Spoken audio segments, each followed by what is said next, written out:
ucapkan selamat datang buat semua kita malam hari ini yang sudah bergabung di aplikasi Zoom. Acara ini juga live di Facebook dan nanti juga akan di-upload di YouTube setelah kami edit dan lain sebagainya. Tanpa berpanjang kata, sebelum saya mengenalkan pembicara dan tema kita malam hari ini, kita akan berdoa membuka acara kita malam hari ini. Mohon dengan hormat Ibu Repka atau Pastor Ruben, salah satu bisa memimpin kita dalam doa. Silahkan. Mungkin speakernya bisa di unmute dulu, Ibu. Ya. Oke. Ya, mari kita berdoa, Bapak Ibu. Bapak Surgawi, kami bersyukur kepadamu oleh karena kemurahan-Mu dan kasih-Mu. Kami boleh ada bersama-sama melalui Zoom dalam kebersamaan ngopi bersama STT Sangkakala. Terima kasih untuk kesempatan ini, kami boleh saling berbagi, kami boleh saling membangun di dalam pelayanan untuk memotivasi kami masing-masing, dan kami boleh semakin giat dalam melakukan pekerjaan Allah. Terpujilah namamu Bapa, biarlah Engkau memimpin acara kami dari awal sampai selesai. Engkau urapi semua yang mengambil bagian di dalamnya. Tuhan menolong, Tuhan memimpin dan mengurapi semua kami yang mendengarkan. Dimanapun kami berada, Tuhan biarlah semuanya boleh diberkati. Terpujilah namamu, kami bersyukur, kami menyerahkan acara ini ke dalam tangan-Mu. Di dalam nama Yesus kami berdoa. Amin. Amin, amin.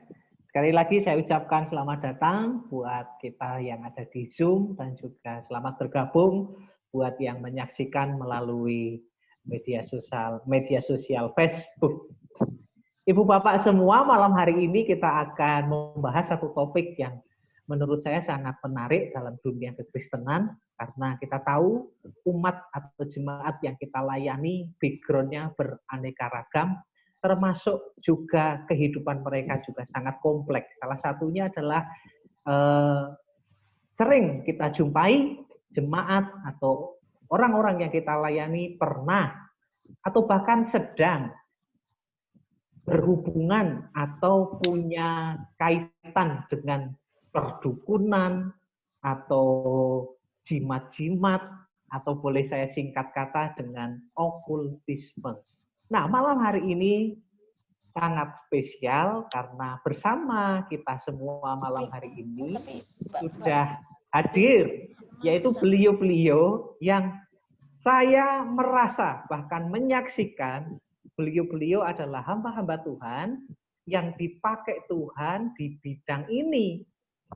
Saya sudah mendengar cerita banyak tentang pelayanan beliau-beliau, bagaimana mengusir setan, mengusir orang yang kerasukan, menemukan jimat-jimat, dan lain sebagainya. Pasti malam hari ini akan sangat menarik buat kita. Yang pertama saya ingin perkenalkan, yaitu Bapak Pendeta Ferry Komaling. Nah, Shalom, selamat malam, Pastor. Shalom, selamat malam, Pak Yusuf. Ya, itu beliau. Beliau adalah alumni dari STT Sangkakala, pernah pelayanan di Gereja JKI, dan hari ini oleh tuntunan Tuhan menggembalakan gereja lokal yang maju, berkembang di Kota Salatiga bersama GBI Rock. Nah, oke. Beliau pelayanannya luar biasa, saya sudah menyaksikan dan kesaksian-kesaksiannya luar biasa. Yang kedua, saya juga ingin memperkenalkan hamba Tuhan yang luar biasa, punya jiwa misi yang luar biasa. Kemarin waktu kami bertel, saya dapat laporan, saya barusan menangkan 1 jiwa. Wow, saya kurang tahu sudah apa jiwa yang beliau menangkan.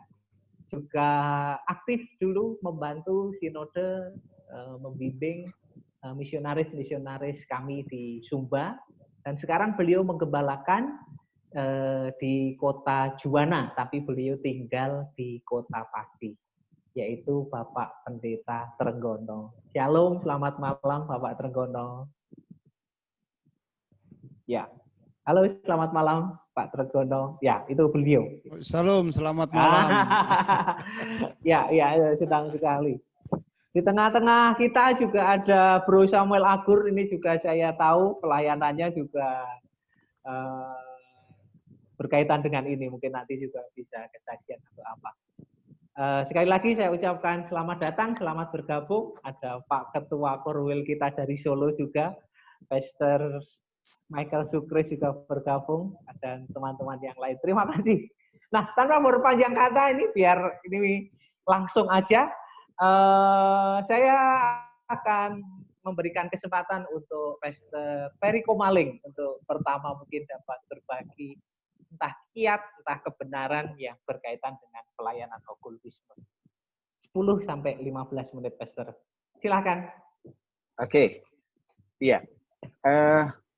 Untuk pelayanan pelepasan, memang kalau didengar itu banyak hal yang menakutkan kedengarannya ya.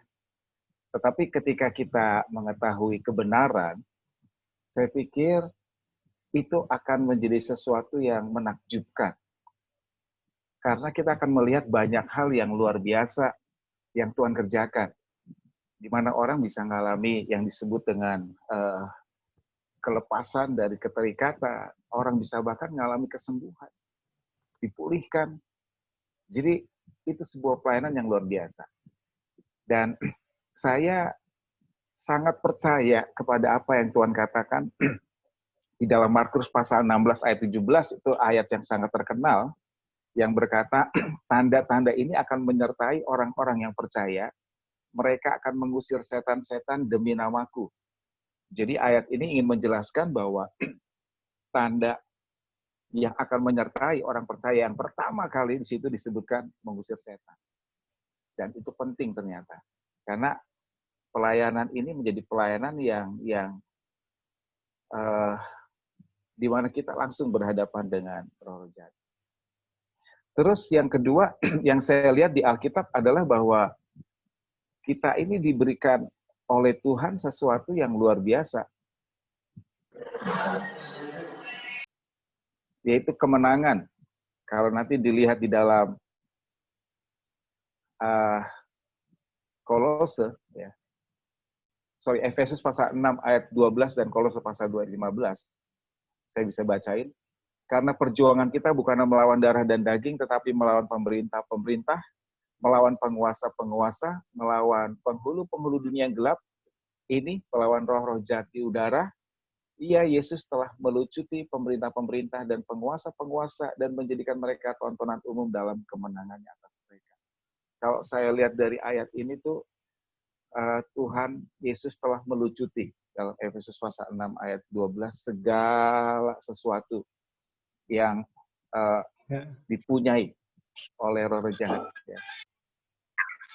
Jadi musuh sebenarnya udah nggak memiliki sesuatu lagi kuasa. Nah, saya melihat dari ayat-ayat ini membuat saya sangat bergairah bahwa sebenarnya orang percaya itu punya kuasa yang luar biasa, yang sanggup melucuti, menghancurkan kuasa si jahat.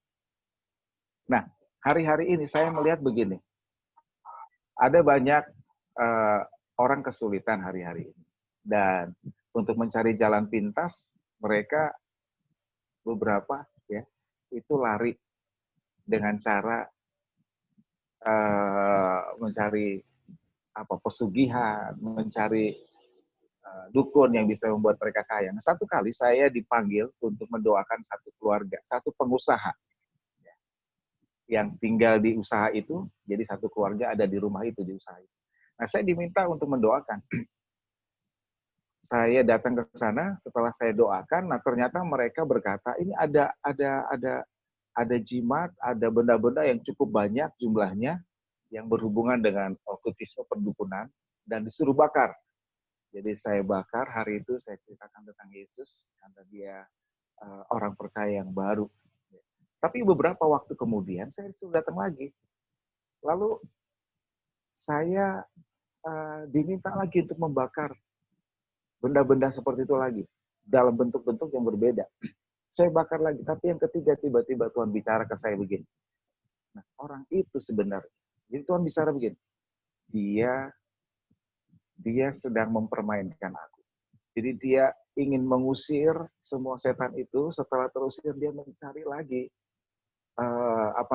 benda-benda itu agar dapat usahanya itu maju. Jadi kalau dia udah dapat dari satu dukun, setelah itu jimatnya itu tidak memberikan keuntungan, dia panggil saya untuk dibuang.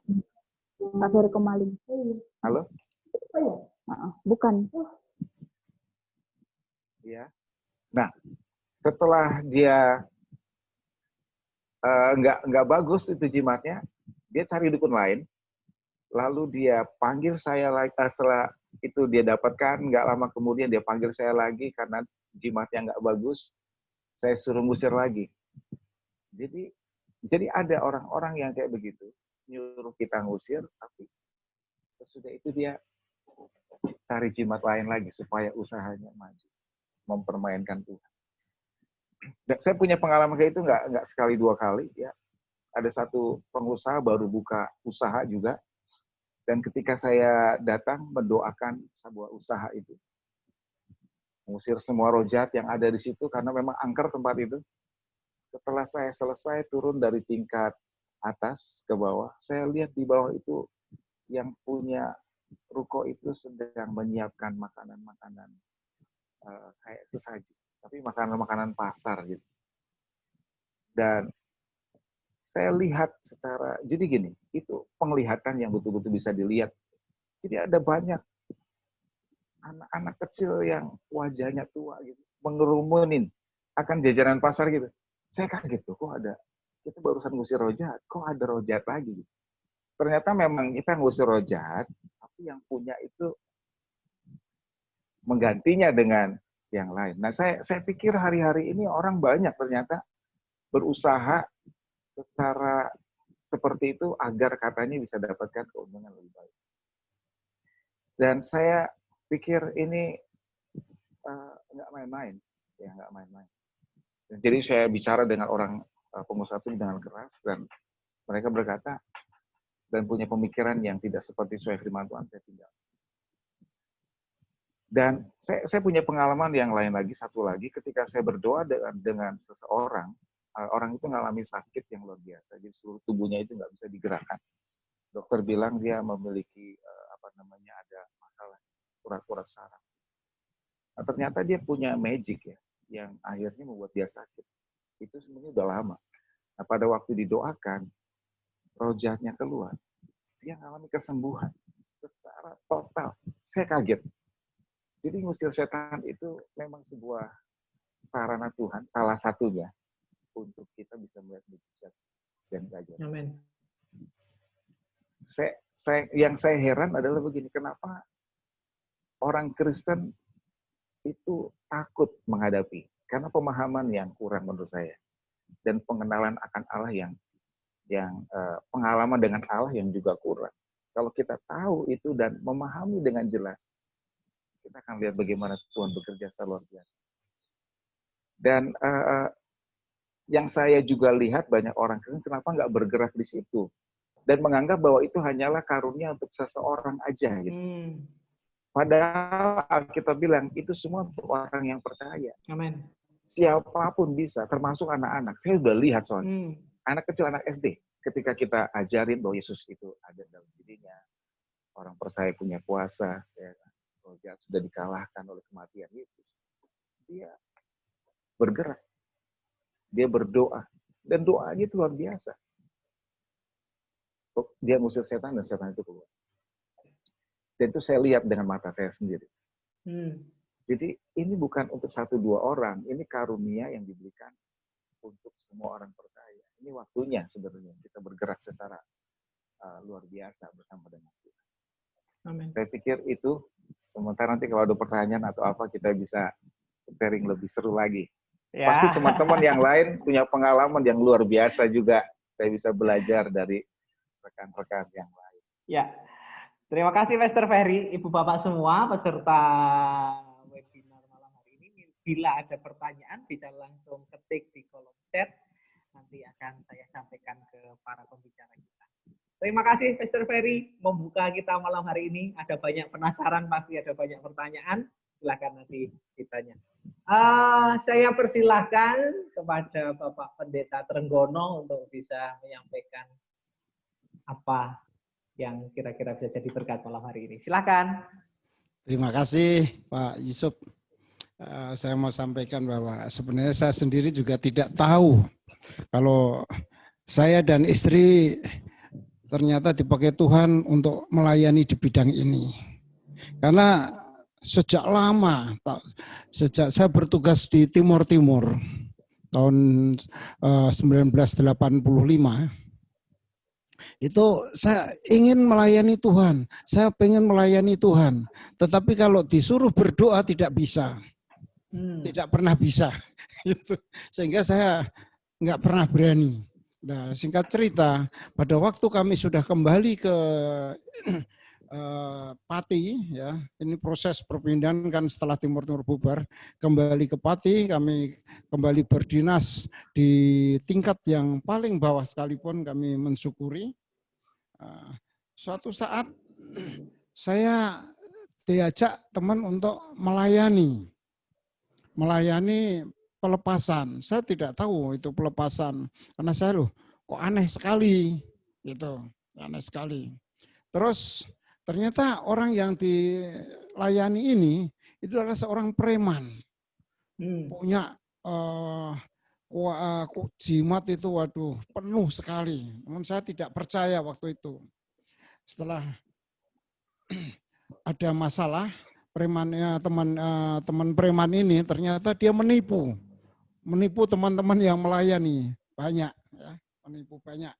Akhirnya mereka tidak mau melayani lagi dan pada waktu orang ini mengalami masalah yaitu disantet orang, saya diundang oleh istrinya untuk datang ke rumahnya. Ini suami saya begini.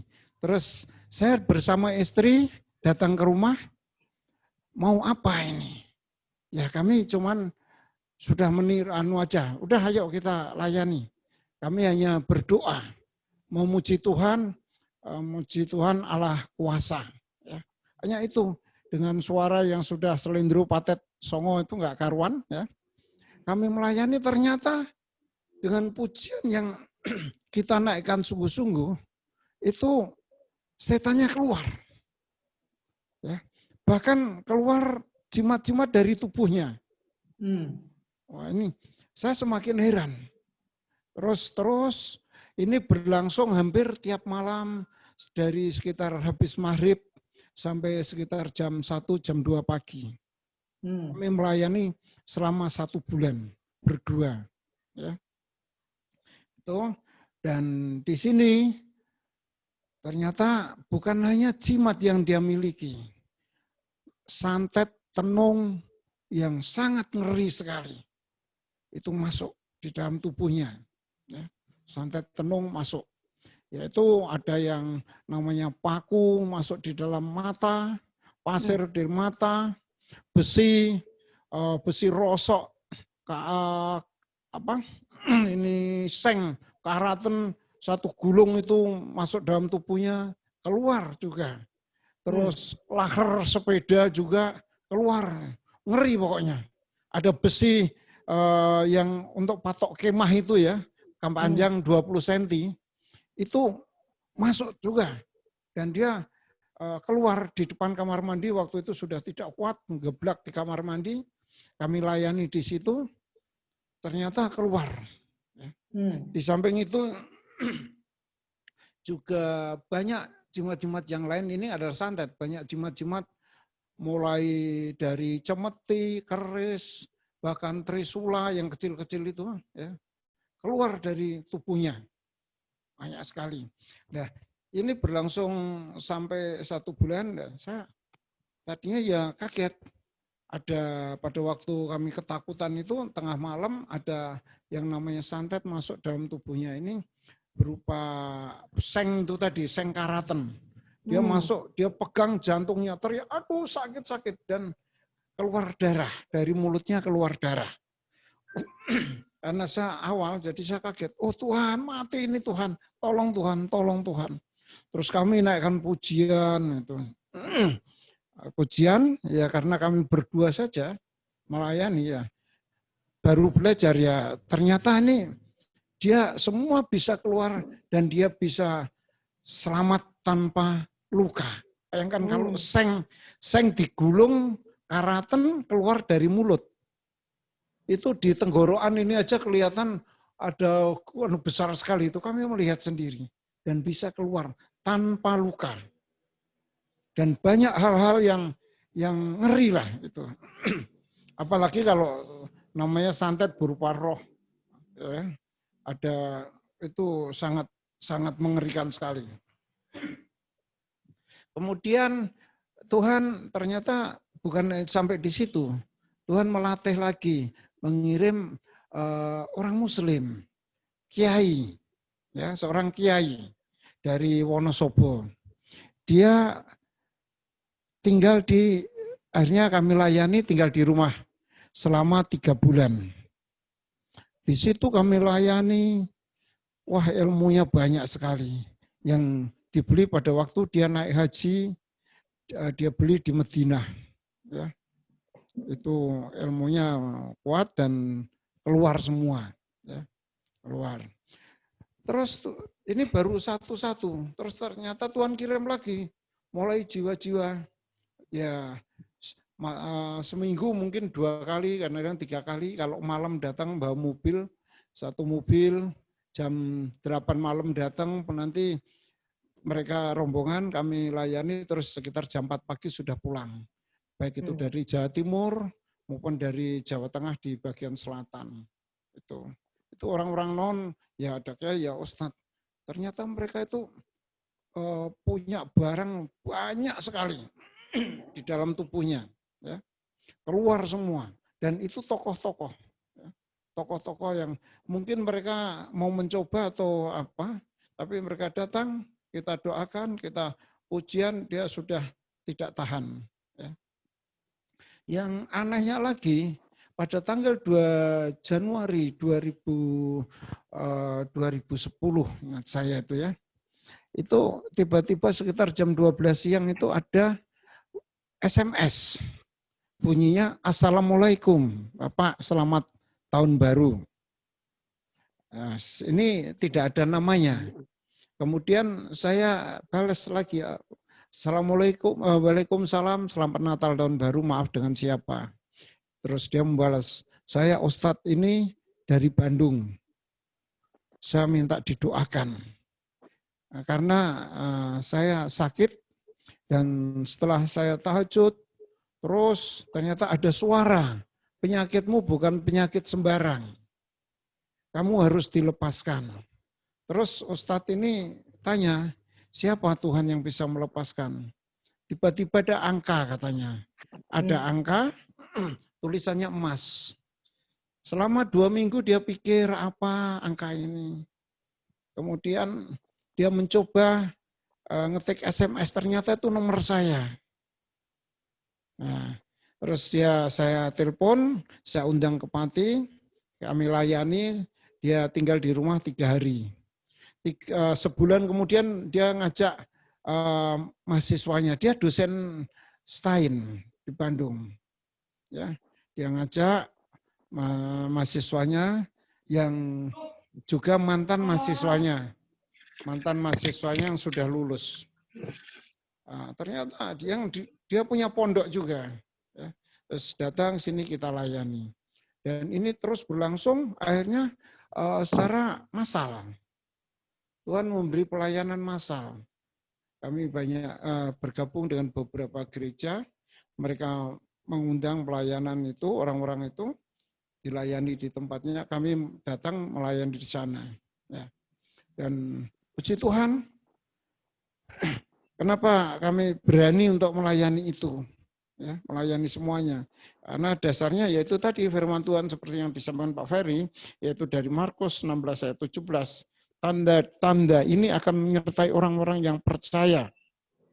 Mereka akan mengusir setan-setan demi namaku. Mereka akan berbicara dalam bahasa-bahasa yang baru bagi mereka. Juga di dalam Filipi 2 ayat 10. Supaya dalam nama Yesus bertekuk lutut segala yang ada di langit, dan yang ada di atas bumi, dan yang ada di bawah bumi. Itu yang kami anukan. Kemudian dari Kisah Rasul 1 ayat 8. Tetapi kamu akan menerima kuasa kalau Roh Kudus turun atas kamu. Dan kamu akan menjadi saksiku di Yerusalem dan di seluruh Yudea dan Samaria dan sampai ke ujung bumi. Nah, ini dasar-dasar inilah yang membuat kami, saya dan istri terus kuat. Kami tidak takut. Kalau orang lain melihat ketakutan dengan manifestasi kuasa iblis yang ngeri-ngeri itu, ya, dari berbagai penjuru, wah ngeri sekali itu. Dan, tapi kami tidak ada rasa takut sama sekali. Amin. Itu tidak ada ketakutan. Kenapa? Karena saya percaya Tuhan menyatakan bahwa aku akan menyertai sampai ke ujung bumi. Ya. Dan ini saya pegang. Ya. Saya tidak peduli kalau kami sampai sekarang, siapapun dia kalau minta dilayani, kami layani. Nggak peduli siapa. Ya. Bahkan suatu saat, nah ini yang banyak terjadi, yang punya ilmu-ilmu begini, bukan hanya orang-orang yang tidak mengenal Tuhan, bahkan anak Tuhan, bahkan hamba Tuhan sekalipun, dia ada. Nah, kami pernah melayani satu hamba Tuhan yang sudah emeritus. Dia sakit, sudah tidak bisa berbuat apa-apa, bangun tidak bisa, tapi suatu malam dia pergi jalan keluar rumah. Aneh. Kemudian pagi-pagi dia pindah tidur di bawah kolong tempat tidur, padahal sempit sekali. Aneh kan? Nah, setelah kami dikasih tahu oleh anaknya, kami melayani, dan sudah lepas. Begitu lepas, sehari kemudian sudah dipanggil Tuhan. Dan ini banyak, sehingga banyak orang mengatakan bahwa wah ini kalau undang ini nanti jadi pencabut nyawa. Banyak yang kami layani gitu akhirnya meninggal. Tapi meninggalnya mereka sudah di dalam Tuhan. Jadi ada seperti orang Muslim yang sudah lama nggak meninggal, kita layani, dilepaskan semua apa yang dia miliki, dan dia percaya Tuhan Yesus, mau dibaptis, kami baptis, perjamuan kudus, serahkan, meninggal. Ya sudah, itu banyak sekali. Wow. Jadi kita nggak usah takut dalam melayani begini, karena kita diberi kuasa, semua diberi kuasa. Ya. Semua orang-orang percaya, anak-anak Tuhan diberi kuasa. Nggak usah takut. Sekarang tergantung dari kita. Kita mau memakai enggak kuasa itu. Dan jangan kok kuasa itu dipamerkan, ya, disombongkan. Nah kami pernah juga melayani seorang ibu. Ini anaknya, menantunya pendeta. Ya. Anaknya Kristen. Ada yang mualaf anaknya. Anaknya Kristen, ada yang mualaf. Kemudian ibunya ini sakit yang sudah tidak bisa apa-apa. Tidak bisa melihat. Setelah kami layani,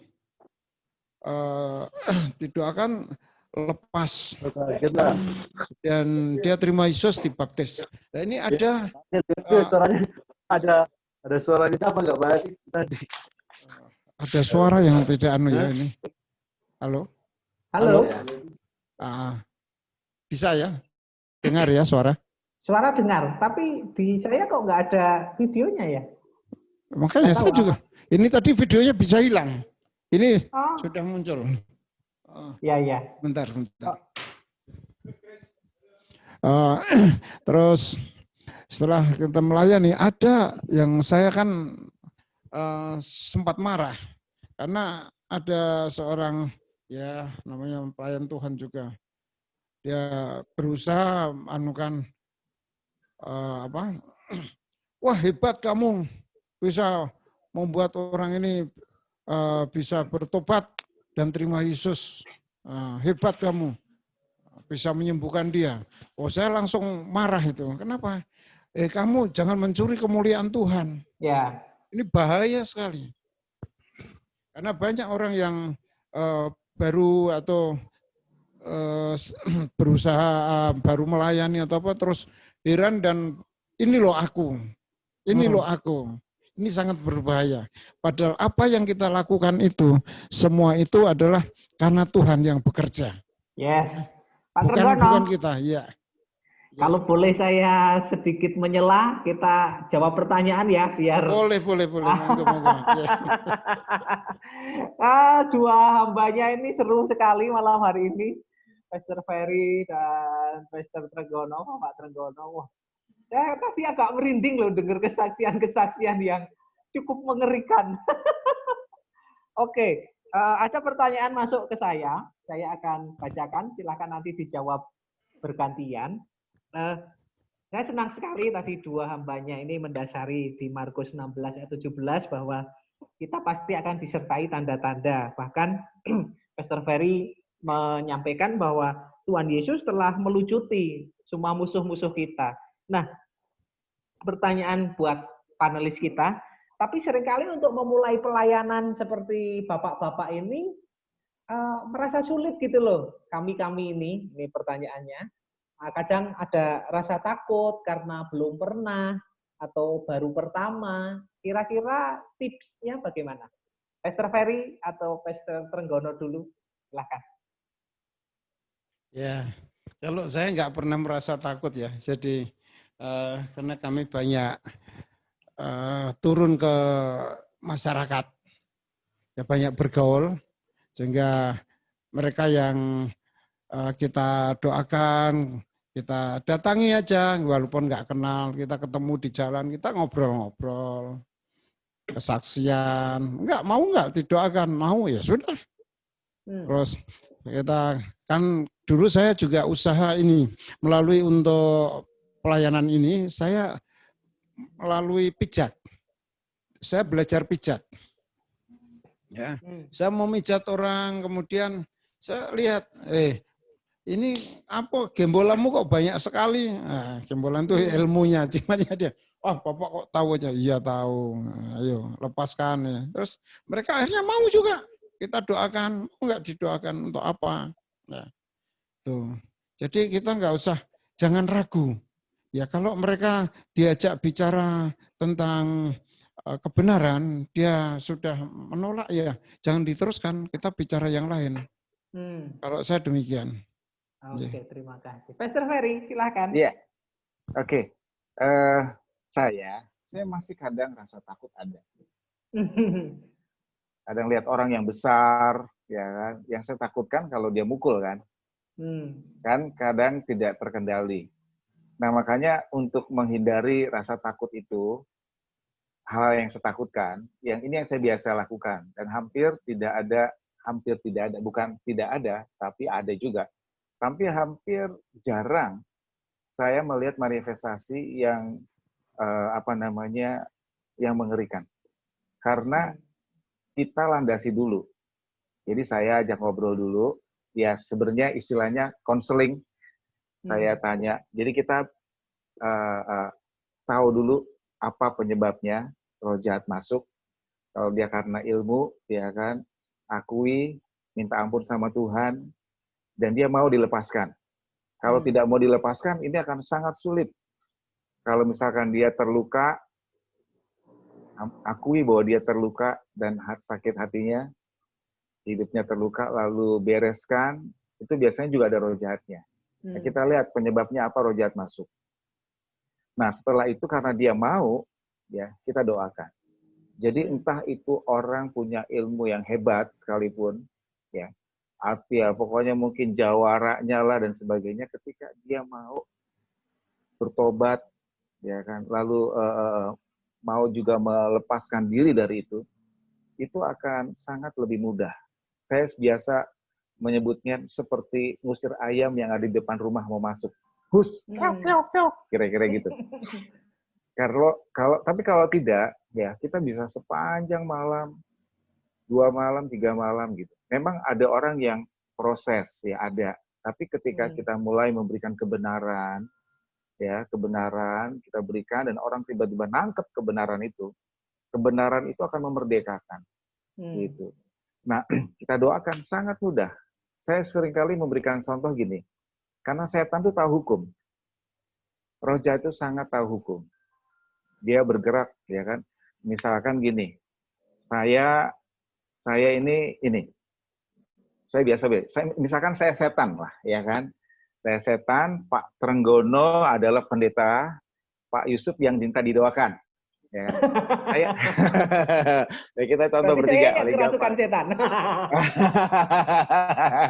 Nah, saya ini temannya Pak Yusuf. Ya, Pak Yusuf tahu saya ini orang baik. Saya datang ke rumah Pak Yusuf bawa ayam bakar, ya kan, duren, ya kan. Oh, kesukaannya Pak Yusuf saya datang. Ya kan, dan saya berteman sahabat. Nah, Pak Yusuf juga berteman dengan Pak Trenggono, Pak Pendeta, ya kan. Lalu Pak Trenggono ini tahu bahwa saya ini orangnya jahat. Kalau saya teman dengan orang lain, bersahabat, orang yang saya sahabatin itu pasti akan hancur. Nah, ketika saya main ke tempatnya Pak Yusuf, Pak Trenggono ada di situ, ya kan, datang juga, lihat saya, wah ini orang jahat ini. Saya ada di rumahnya Pak Yusuf. Pak Trenggono langsung usir saya dari rumah Pak Yusuf. Keluar kamu dari rumah ini. Ya kan? Nah, saya kan berantem dengan Pak Trenggono. Kalau saya kalah, saya akan keluar. Ya kan, siapa yang paling kuat kan? Nah, setan memang kalah biasanya kan, keluar. Tapi kan capek. Kenapa? Karena setan punya hak. Pak Yusuf mengundang saya. Saya ada di rumah Pak Yusuf. Pak Trenggono nggak punya hak. Makanya ribut dulu, capek kita babak belur, ya kan. Ada orang banting-banting dirinya, kepalanya dibenturin, loncat sana, angkat bangku yang besar, meja gede bisa diangkat, 4 orang pegangin nggak kuat, ya kan. Karena setan emang ngeri. Lalu akhirnya yang terjadi kan jadi susah. Nah, tapi ketika Pak Trenggono menyadarkan Pak Yusuf, itu jahat, itu nggak benar, bla bla. Pak Yusuf percaya dengan Pak Trenggono. Lalu sejak hari itu juga Pak Yusuf bilang sama saya, Pak Ferry, jangan ke rumah saya lagi. Saya sudah tidak mau. Ya. Saya langsung kehilangan kekuatan. Secara hukum saya nggak punya hak lagi. Udah itu usir aja kayak ngusir ayam yang mau masuk ke rumah, gampang sekali. Keok gitu. Ya meskipun dalam prakteknya ya ada juga yang sulit. Nah itu terus-menerus kita kasih kebenaran, sebab kebenaran itu akan memerdekakan. Gitu. Tapi saya lihat jarang sekali kesulitan ketika orang diberitahukan kebenaran ini. Kita punya kuasa untuk melepaskan diri, kita punya kuasa untuk mengusir setan. Ya, saya suka dengan kata Kisah Para Rasul pasal 1 ayat yang ke-7. Bahwa Tuhan memberikan kuasa. Ya. Kata kuasa di situ itu pakai kata dunamos, kita tahu kan? Dunamos itu dalam bahasa Indonesia seringkali disebut dengan kata dinamit. Salah satunya itu. Dinamit itu menghancurkan.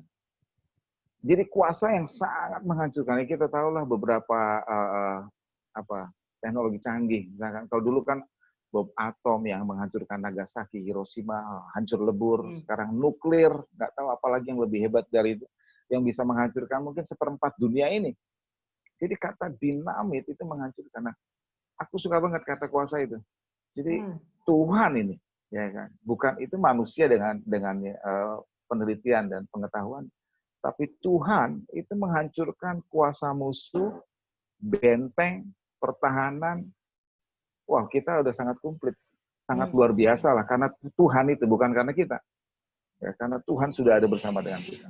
Nah, jadi sebenarnya ketika kita memahami ini sangat mudah. Jadi gimana caranya supaya pelayanan itu nggak terlalu sukar? Ngobrol. Atau yang kita bisa sebut konseling. Ngobrol dulu, cari intinya, mau nggak dilepaskan. Kalau nggak mau, jangan. Ya kan? Meskipun nanti kita... Ini nyambung dengan pertanyaan berikutnya ya. Saya sudah mendoakan, tapi nggak keluar atau nggak terjadi apa-apa. Kira-kira gimana ini? Itu kasusnya saya belum tahu. Nanti bisa jawab ya. Kayaknya nyambung pertanyaannya. Kasusnya apa itu belum tahu. Kenapa dia tidak apa-apa ya.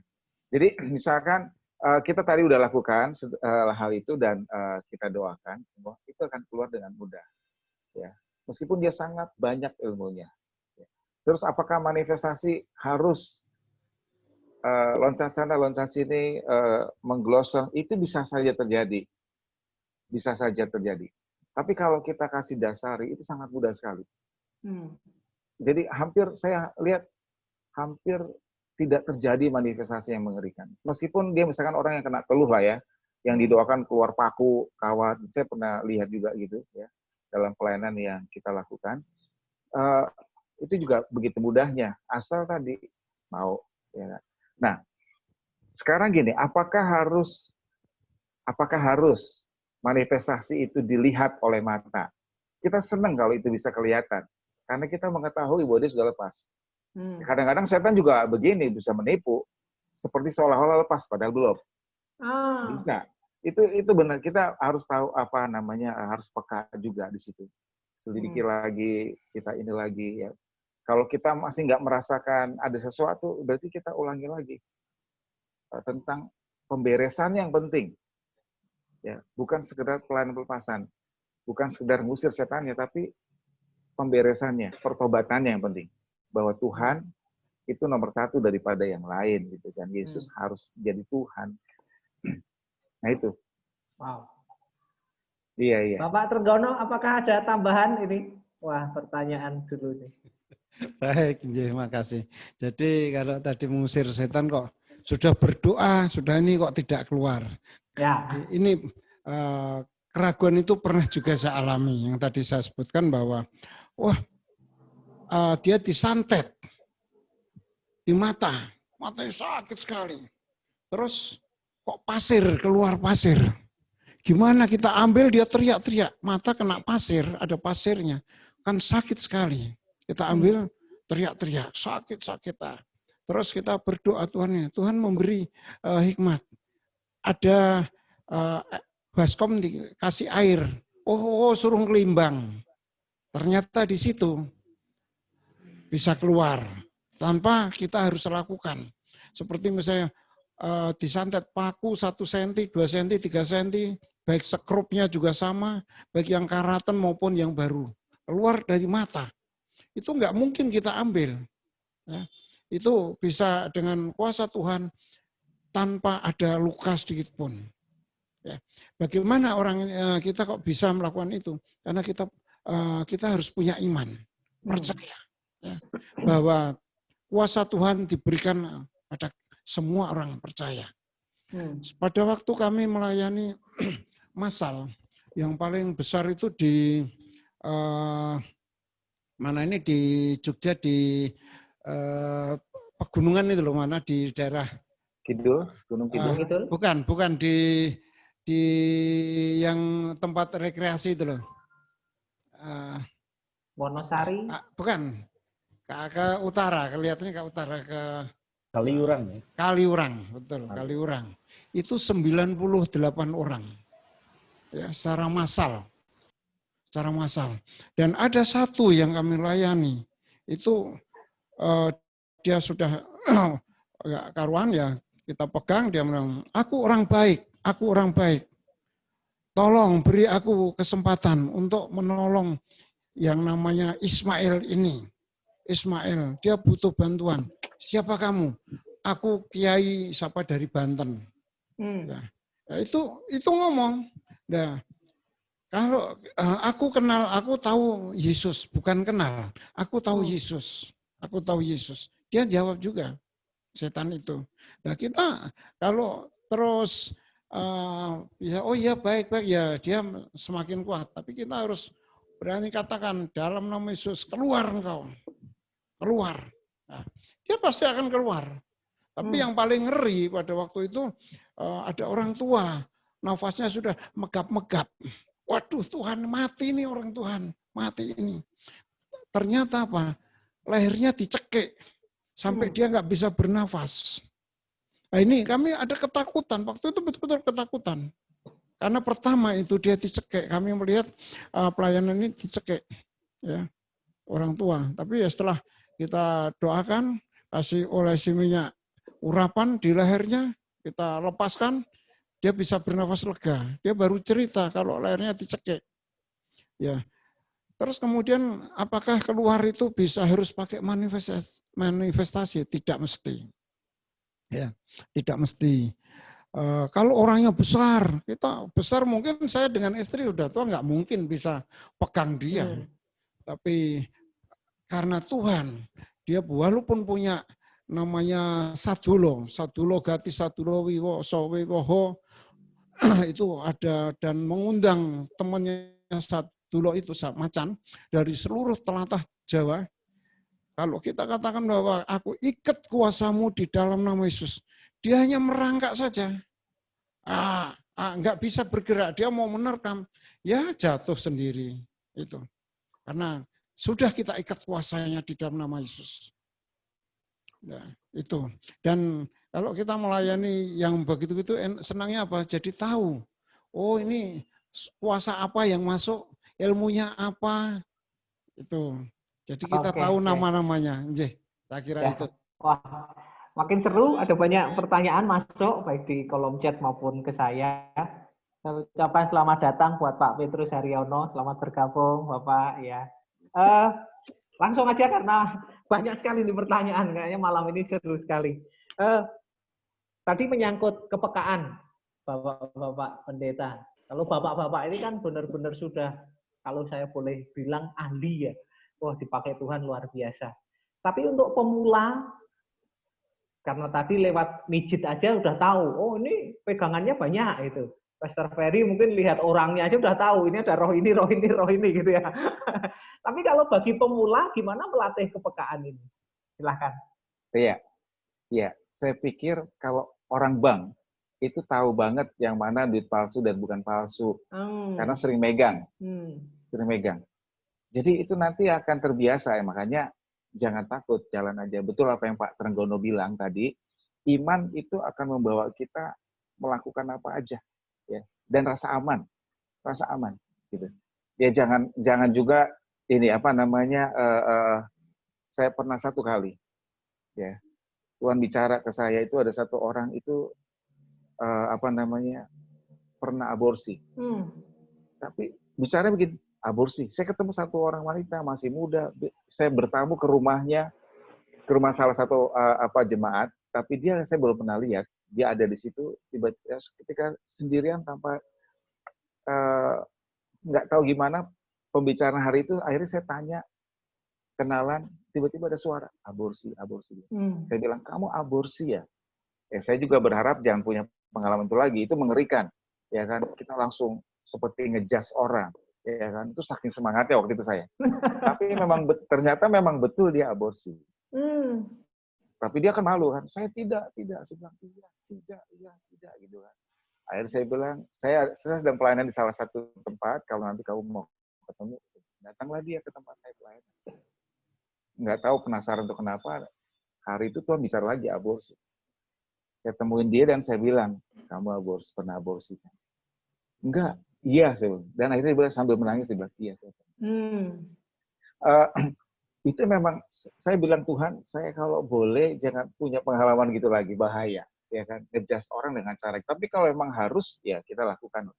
Tapi kalau misalkan kita masuk dalam sebuah obrolan, ya kan, membangun, membangkitkan, akhirnya orang bisa terbuka dengan sendirinya. Nah, ya memang kadang Tuhan memang harus bicara secara audible kepada kita atau dengan perasaan kita yang begitu kuat, ya, supaya orang lain nggak tahu, kok Tuhan tetap tahu gitu kan, mau menunjukkan bahwa Tuhan itu tahu kamu, memperhatikan kamu, lihat orang lain nggak kenal kamu bisa orang bisa tahu gitu kan, ya itu kasus khusus lah. Tapi gimana untuk peka? Saya pikir hal yang paling simpel kita udah belajar di STT Sangkakala, ya kan. Saya belajar banyak di sana itu. Oh, saya bangga jadi alma mater sana ya. Bagaimana kita bisa ngobrol, konseling dengan baik. Akhirnya orang bisa terbuka, ya kan. Begitu. Nah, lama-lama kita bisa peka, lama-lama kita bisa tahu banyak. Dan nanti kalau kita udah pengalaman, ya kita bisa tahu, ya tadi seperti membedakan uang palsu sama uang yang asli seperti orang bagus bisa. Meskipun itu perlu waktu yang panjang, saya pikir bersama dengan Tuhan, pikir percepatan masih ada sampai hari ini. Tuhan bisa lakukan asal kita percaya, ya, iman. Saya pikir itu. Wow. Mantap. Pak Trenggono, silahkan. Baik, terima kasih. Jadi memang kepekaan itu sangat penting sekali. Seminggu yang lalu kami melayani seorang bapak juga. Dia ada masalah beban berat sekali, berat, sangat berat. Ya, istrinya malah ini istrinya maaf ya, dia sarjana teologi ya. Dari mana saya tidak tahu, tapi jelas. Bukan dari Sangkakala, Pak. Bukan. Saya sendiri belum kenal istrinya. Malah hidup dengan orang lain. Nah, itu kan aneh kan. Nah, terus di dalam pembicaraan itu tiba-tiba saya merasakan ada sesuatu yang Tuhan beri. Saya langsung stop. Kita dengar Tuhan bicara ini. Bahwa semua yang terjadi pada istrimu adalah kamu yang menjerumuskan. Saya kaget. Wow. Kaget. Bapak ini langsung menangis dia. Dan dia mengakui. Artinya mengakui. Kok saya menjustis begitu? Saya sendiri sampai kaget itu. Itu benar. Nah, setelah dia mau ya kita layani. Pulang dengan sukacita. Happy. Ya. Sukacita sekali. Kadang-kadang kita juga tidak Tuhan itu memberi petunjuk itu tanpa bukan suara atau apa, menggerakkan tangan misalnya. Saya pernah melayani seorang tinggi besar, hitam ya. Datanglah dia malam itu ini orang terhilang ya, orang terhilang. Terus datang, kami minta didoakan, kami tanya, apakah punya ilmu? Enggak punya. Oke, minta apa ya? Saya sakit, minta didoakan. Terus oke, kita pujian, terus kami doakan. Tiba-tiba tangan saya digerakkan Tuhan untuk masuk di dalam tubuhnya di bagian belakang. Bahu belakang. Ya. Loh, saya merasa ada sesuatu benjolan di situ. Saya melihat itu. Langsung setelah itu saya pegang, orang ini langsung jatuh. Yang tergeletak. Dan apa yang ini setelah itu diraba lagi sudah hilang. Ternyata itu ilmunya. Nah, ilmunya di situ namanya Siung Wanoro. Ya. Siung Wanoro itu taringnya monyet yang hitam itu. Begitu dia sudah itu lepas, wajahnya sudah mulai berubah terang. Dia bisa melihat, loh aku sembuh, aku bisa melihat. Wow, betul itu terjadi. Saya tidak mendengar suara, cuman Tuhan menggerakkan tangan saya untuk memegang itu. Ya. Kemudian dalam pelayanan ini kita tidak bisa kasar. Kita harus penuh kasih. Ya. Karena kasih Yesus itu melembutkan dia, melembutkan hati yang keras. Seorang yang wanita yang sudah sepuh, dia sakit-sakitan, dia nggak kenal Tuhan, tapi dipegang dia sakit. Saya tahu dia punya sesuatu, dia punya ilmunya itu. Setelah kita rayu, walaupun itu membutuhkan waktu ya. Saya masih ingat itu saya pulang dari Sumba, sampai rumah jam 1 malam, jam 9, setengah 9 kami ditelepon, kami langsung melayani di rumahnya. Itu. Ya, saya berdua sama istri, ternyata apa? Setelah kita rayu, dia mau kita doakan, dia mau terima Yesus, kita bimbing doa, dia mau. Baru kami doakan pelepasan. Ternyata apa? Setelah kita cari, ada di ujung, di jempol kaki, kanan kiri, di jempol ibu jari, tangan, kemudian di punggung. Nah, dia nyimpen ada susuk. Ya, ada susuk yang dia simpan. Setelah itu lepas semua, dia enak bisa minta makan. Hari berikutnya saya baptis, perjamuan kudus, malam berikutnya panggil Tuhan. Jadi doa untuk yang lucu lagi ada lagi. Seorang ibu ini jemaat lansia, termasuk lansia yang kami layani juga. Dia sudah koma, nggak bisa dengar. Tapi kita doakan, kita rayu, kita PCI, Mbah cantik, dan walaupun dia sudah koma, tapi kami percaya bahwa rohnya mendengar. Ya. Ayo Mbah cantik itu punya sesuatu, ayo punya susuk, di mana tunjukkan Mbah, ayo tunjukkan. Tiba-tiba tangan ini bergerak, nempel di mata. Oh ini sudah langsung kita doakan dalam nama Yesus. So ini lepas keluar. Ya, terus dimana Mbah, mana lagi Mbah? Dia tunjukkan di pinggang. Kita doakan lagi, lepas. Sudah. Mana lagi Mbah? Ya, sudah.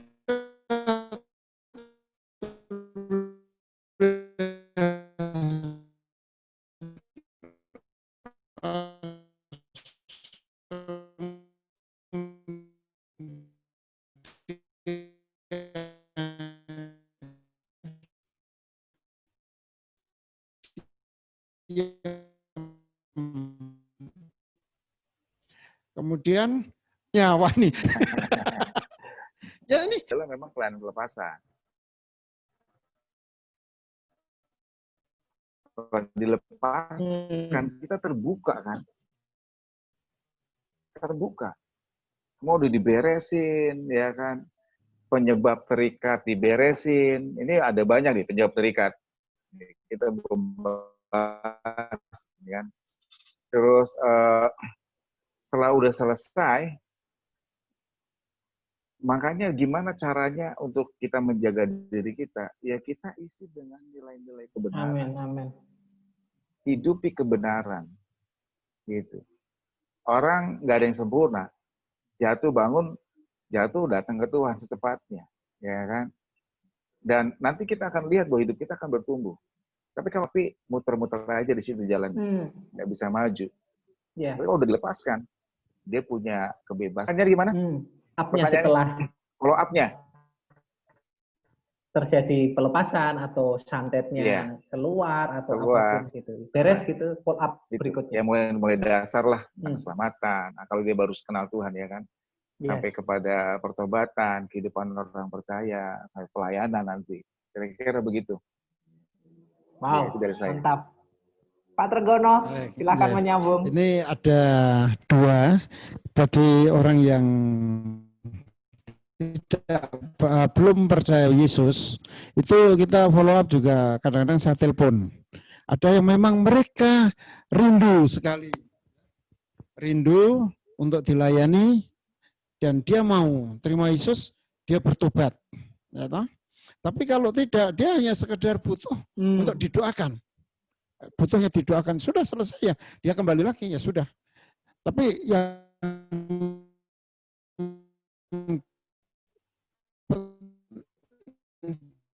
jelas, semua baik yang sudah percaya Yesus maupun yang belum, yamu lebih jahat lagi, 7 kali lebih jahat. Oleh karena itu rumah yang kosong harus kamu isi dengan kebenaran firman. Tanpa diisi dengan firman, maka itu membuat iblis cepat masuk, dan jangan sekali-sekali membuka celah. Jangan sekali-sekali membuka celah. Ya. Karena banyak hal yang terjadi kalau kita membuka celah. Ya. Seperti yang selalu saya anukan, ini contoh saya berikan pada seorang peternak lebah. Ya. Peternak lebah. Suatu saat kami diundang melayani di satu desa, ya kurang lebih 50 kilo dari rumah. Kami datang ke sana, orang ini dikabarkan sudah mati. Tapi setelah paginya dikasih tahu kalau, oh ini dibawa pulang rupanya, ya udah kami ke sana. Ternyata dia disantet. Ya. Setelah disantet, kita doakan, di situ ada pendetanya juga ada majelisnya ada 2 orang, ada jemaatnya menyaksikan. Hanya menyaksikan, tidak ikut terlibat, tidak mau ikut terlibat. Nah, itu kan sayang sekali. Setelah kami berikan masukan, si orang yang sakit ini, jemaatnya sembuh, langsung sembuh. Terus ayo makan. Baru polisinya, oh jangan Pak, perutnya sakit. Enggak, sekarang diberi makan. Diberi makan, 1 piring habis. Enggak ngasih enggak nawar-nawar yang lain, dihabisin sendiri nasinya. Ya, kemudian dari situ ada mukjizat, 2 orang majelis langsung bertobat. Ya. Dua-duanya terlibat dalam kuasa gelap. Yang satu ini malah ngeri lagi. Mereka peternak lebah, yang satu bengkel. Ya. Peternak lebah ini kenapa dia terlibat? Dia kepengen lebih kaya lagi, lebih kaya. Terus dia bicara dengan ketua majelisnya. Gimana ini? Oh, pergi ke orang kuat, orang ini. Ya, dukun maksudnya. Setelah dia pergi ke dukun, diberi syarat. Syaratnya yaitu kamu harus ambil nitili, patok kuburan, nisan kubur. Ya. Itu 7 nisan dari makam yang berbeda. Dalam satu malam harus jalan kaki. Waktu nidil ini harus pakai gigi. Wow, ngeri itu. Bukan hasil yang didapat, tapi malah semakin hancur. Ya. Semakin hancur, tanah-tanahnya banyak tergadaikan. Ya. Terus dia bertobat. Setelah kita doakan, di rumahnya itu juga penuh kuasa kegelapan. Ya. Diusir semua sudah selesai. Dia melihat mukjizat Tuhan. Kotak lebahnya yang tinggal 75 kotak, panen itu bisa 3 hutang terlunasi. Wow. Padahal yang tadinya 450 kotak, malah minus. Nah, itu. Terus ada lagi ini yang lain lagi. Dia kotaknya itu bagus hasil anunya sebenarnya lebahnya, tetapi setelah dipanen tidak ada isinya. Aneh kan itu. Terus gimana Pak? Oke, kita layani. Kami doakan di tempat sarang, kotak-kotak sarang itu ditempatkan. Jadi di kebun, ya. Di kebun kita doakan. Memang dipasangi orang kuasa gelap supaya lebah ini panennya diambil atau ini dihalangi untuk dapat bunga. Setelah kami doakan, 2 hari kemudian dia panen, wow, melimpah. 1 minggu kemudian melimpah lagi. Nah ini nyata bahwa kuasa kegelapan itu dapat dipakai setiap orang. Nah orang ini bagaimana sekarang menjaga? Kamu harus taat dan setia pada Tuhan.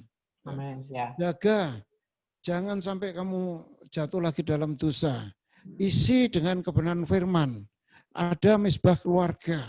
Doakan usahamu, semua doakan. Dan ingat, ya ingat, perpuluhan harus kamu berikan untuk di gereja. Karena itu haknya Tuhan. Saya selalu katakan gitu. Itu di mana kamu bergereja, di situ kamu harus memberikan perpuluhan. Ingat, saya katakan gitu. Bukan ke saya tidak pernah. Ya, itu saya tidak pernah gitu. Tapi selalu saya katakan, di mana kamu bergereja, di situ kamu harus memberikan perpuluhan dari hasil usahamu itu. Oke. Saya kira itu. Ya, pertanyaan masih banyak soalnya. Sebelum saya bacakan pertanyaan berikutnya, adakah Ibu Bapak yang gabung di Zoom yang ingin bertanya langsung kepada panelis kita? Boleh diaktifin speakernya, saya persilahkan, siapa tahu ada yang mau bertanya. Oke, kalau tidak ada saya bacakan pertanyaan lagi aja. Bapak-bapak pakarnya okultisme nih, ada pertanyaan sederhana tapi menarik untuk disimak jawabannya ini. Orang Kristen sudah penuh Roh Kudus bisa kerasukan nggak, Bapak-bapak?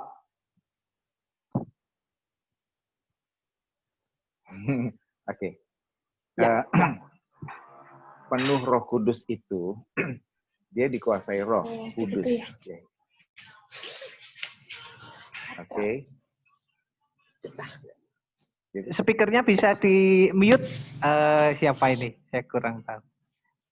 Nggak ada namanya. Silakan Pastor Ferry. Ya. Iya. Gini. Aduh, ini unik ya. Ya. Gini aja. Saya coba ilangin kata penuh Roh Kudusnya ya. Sebentar ya. Orang Kristen orang gitu Kristen aja ya. So, Kristen, nanti ya. banyak pembahasannya tuh.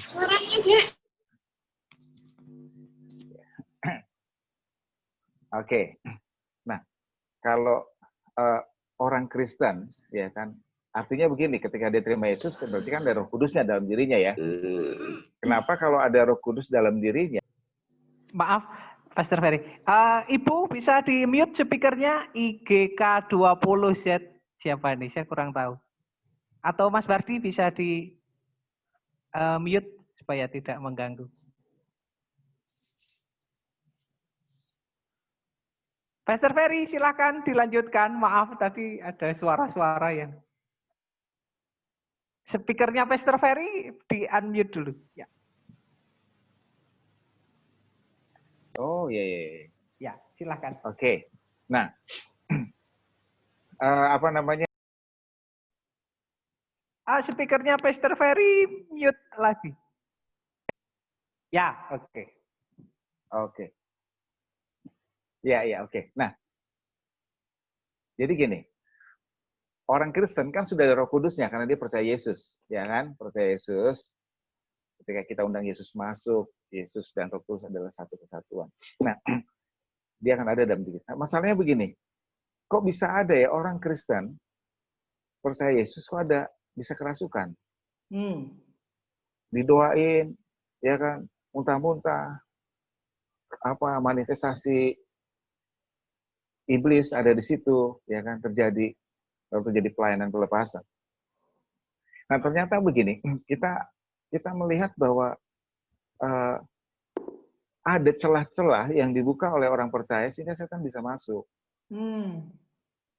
Ya. Salah satu di antaranya adalah misalkan orang itu luka hati yang tidak disembuhkan, ya, yang belum sembuh. Sorry. Oke, sorry. Nah, It's okay. Nah karena dia luka hati belum sembuh, itu adalah tempat di mana saya juga enggak dari pengalaman yang saya lihat ya, dan juga dari buku yang saya baca dari banyak orang-orang yang pelayanan di bidang itu, orang terluka itu jelas banget ada roh jahatnya. Gitu. Itu adalah tempat di mana setan bergerak.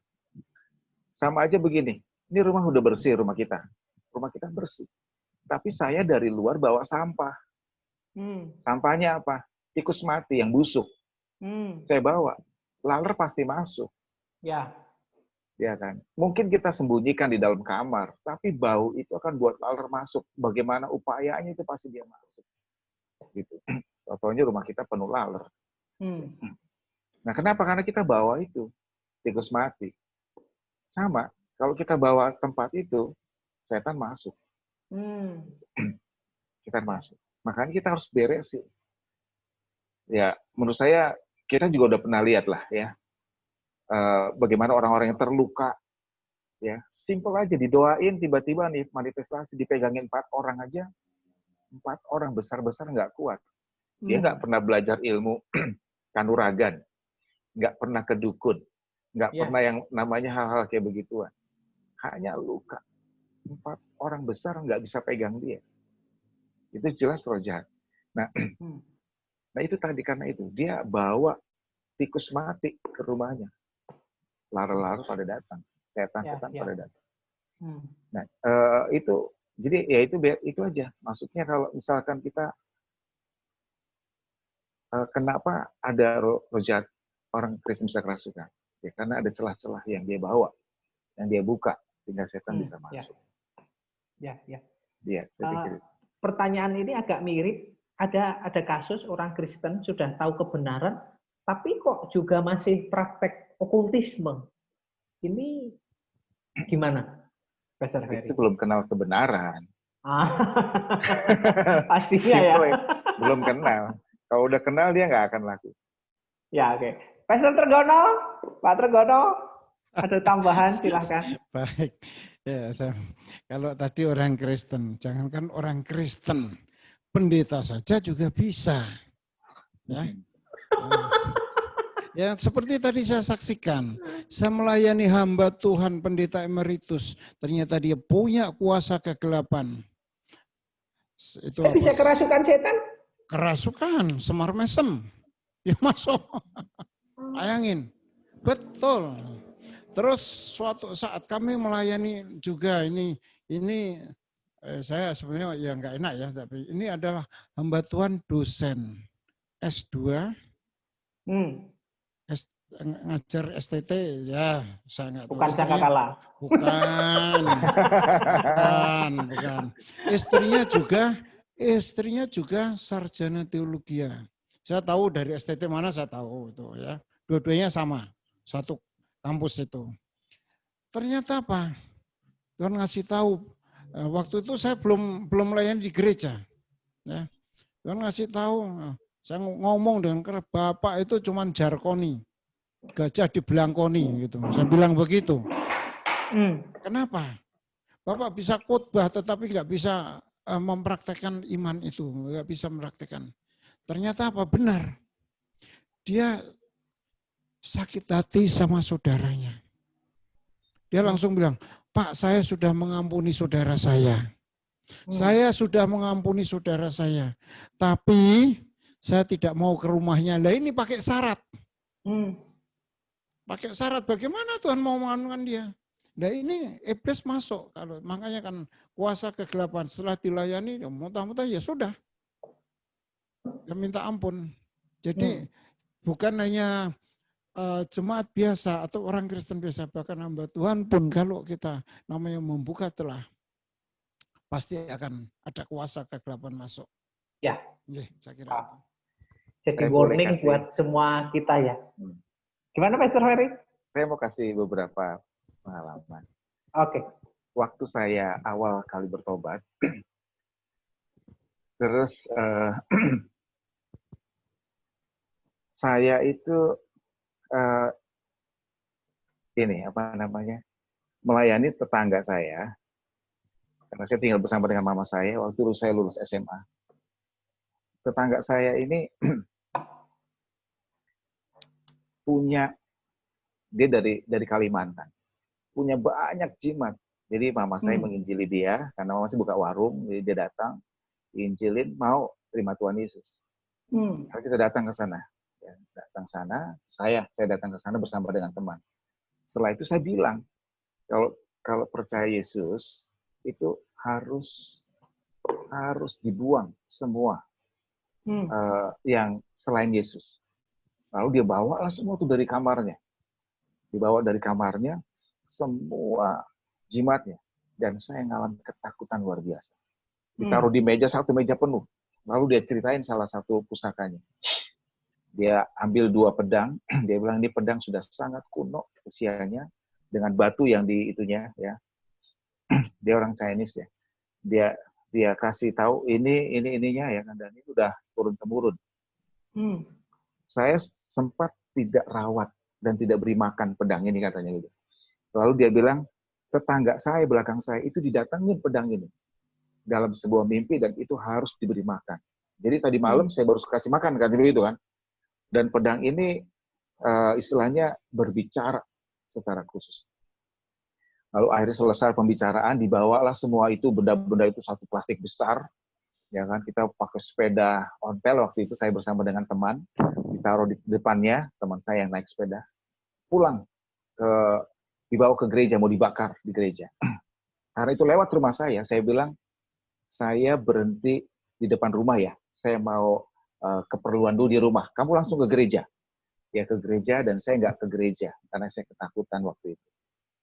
Dalam kondisi yang sangat takut, saya bilang, aduh, nanti kalau ada apa-apa dengan saya gimana nih? Kalau saya nanti didatengin pedang itu, atau saya wah, jimatnya begitu banyak, dan ceritanya serem-serem semuanya, ya kan? Cara dapetinnya juga ngeri-ngeri, saya ketakutan. Akhirnya saya biarkan dia bakar di gereja, saya nggak ke sana, saya di rumah istirahat. Nah, malamnya ketika saya tidur, itu pedang berapi di pojok kamar saya, menyala. Saya udah mau tidur, udah ngantuk kan. Saya bilang, dalam nama Yesus, keluar kamu dari sini. Saya teriak-teriak, dalam nama Yesus. Selesai, pedangnya hilang. Saya mau tidur lagi nih, aku udah mau tidur, tiba-tiba pedang itu nyala lagi. ada dengan cepat menerobos untuk nusuk saya. Gitu. Itu kayak film-film itulah. Saya pikir wow. Saya langsung teriak dalam nama Yesus, saya minta darah Yesus menutup punggung saya. Saya minta malaikat Tuhan menjaga saya. Saya minta, wah pokoknya penjagaan Tuhan. Ketika saya mulai mau tidur, pedang itu datang lagi. Dan sampai pagi, jam 4, saya nggak bisa tidur. Saya bilang, Tuhan, ini besok saya ngajar sekolah minggu. Saya ngajar sekolah minggu waktu itu. Nanti kalau saya nggak ngajar gimana sebenarnya. Terus yang kedua gitu, Tuhan, aku kalau mati gimana? Wah, aku ketakutan banget, ya kan?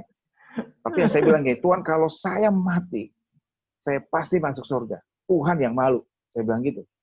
Tuhan yang malu. Akhirnya ketika saya jam 4 pagi itu, saya bergumul terus. Lalu Tuhan bilang begini sama saya, di hati saya. Kamu saja yang bodoh. Bodoh. Saya bilang, ya mungkin lebih tepatnya bukan bodoh. Goblok kamu. Gitu. Saya bilang, lalu saya bilang begini sama Tuhan. Pokoknya saya sudah capek. Saya sudah minta darah Yesus menutup punggung saya berulang-ulang. Ya kan, saya sudah basah. Doa saya sudah doakan luar biasa. Ya. Terus minta malaikat. Udah banyak kali malaikat menjaga saya. Kalau disebut darah Yesus itu saya sebut terus-menerus, kalau taruh di ember, itu berember-ember. Nggak ada pengaruhnya. Pedang itu ada di sana, melesat-set. Darah Yesus langsung hilang. Akhirnya saya harus tidur, saya udah kecapean, stres, takut. Saya bilang, kalau saya mati, saya masuk surga, Tuhan malu. Akhirnya saya tidur, masa bodoh. Nah itu, pas saya udah mau tidur, pedang itu ada lagi. Tapi dia tidak melesat. Dia diam, jalan pelan-pelan. Saya bilang begini, masa bodoh. Aku udah berdoa sepanjang pagi, sepanjang malam saya pagi, aku udah capek. Kalau aku mati Tuhan malu, udah. Nah, aku pasti masuk surga. Pokoknya aku mau tidur, aku udah gak sanggup lagi. Gitu kan. Datang pelan-pelan, tepat di dada saya bilang, gak peduli. Saya sudah berdoa, sudah cukup.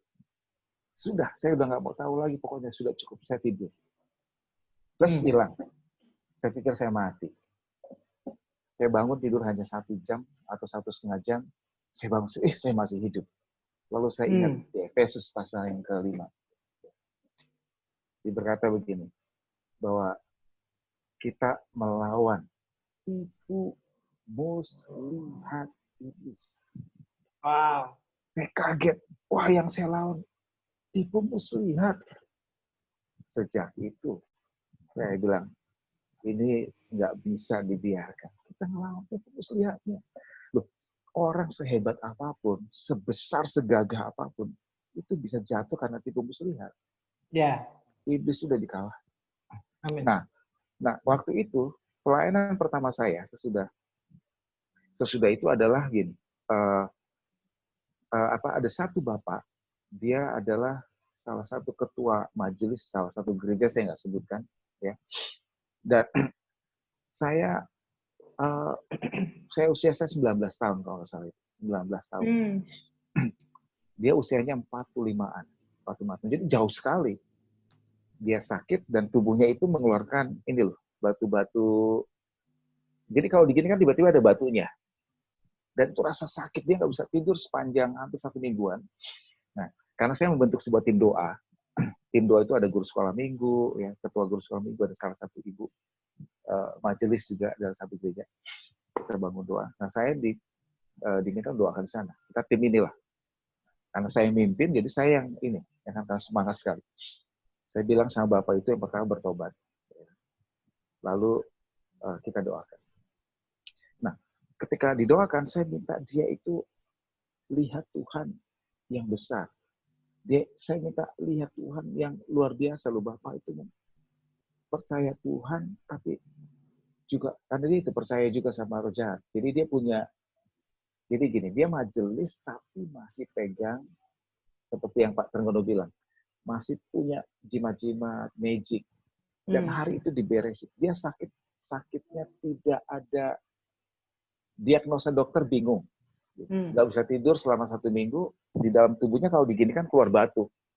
Kita bisa lihat batu-batunya itu. Nah itu kakak saya waktu itu juga ikut. Jadi kakak saya termasuk tim saya. Kita di sana mendoakan. Dan ketika dia bertobat, didoakan. Itu tiba-tiba, karena gini, waktu kita masuk itu suasana di situ tuh seperti kacau gitu. Nggak tahu gimana, saya juga baru pertama kali ya merasakan gitu. Kali itu pelayanan pertama saya. Wah kacau gitu. Nah, teman saya sebelum saya berangkat bilang begini, Heri, kalau kamu belum berbahasa roh, jangan coba-coba ngusir setan.